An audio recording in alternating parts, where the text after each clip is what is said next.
পটল কুমার গানওয়ালা, রাখি বন্ধন, ভূতু এরকম একটার পর একটা সিরিয়াল আমরা দেখেছি যেখানে কেন্দ্রীয় চরিত্রে রয়েছে শিশুরা।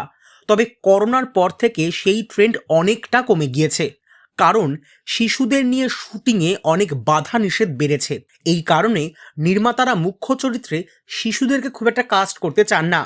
অবশেষে জি বাংলায় আসতে চলেছে এই ধারার একটি সিরিয়াল, যেখানে কেন্দ্রীয় চরিত্রে অভিনয় করবে একটি শিশু। শোনা যাচ্ছে হারিয়ে যাওয়া মাকে খোঁজার গল্প নিয়ে শুরু হবে নতুন সিরিয়াল দুর্গামণি। সাহানা দত্তের মিসিং ক্রু প্রযোজনা করছে এই ধারাবাহিকটি।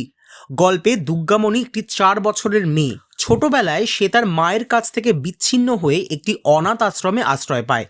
একদিন আশ্রমের মালিক বাচ্চাটিকে বিক্রি করার ব্যবস্থা করে। শিশুটি তার হাত থেকে পালিয়ে একটি কুমোর পাড়ায় আশ্রয় নেয়। ঘটনাচক্রে সেখান থেকে অপরের মনের কথা বুঝতে পারার ক্ষমতা অর্জন করে মেয়েটি, আর তারপর থেকেই সেই ক্ষমতার জোরে নিজের মাকে খুঁজতে বেরিয়ে পড়ে দুর্গামণি। এই চরিত্রে অভিনয় করছে কৌশিকী বন্দ্যোপাধ্যায়।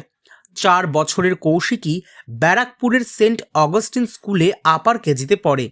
এই চরিত্রের জন্য অনেকে অডিশন দিলেও মিষ্টি কথার জন্যই সুযোগ পায় কৌশিকী।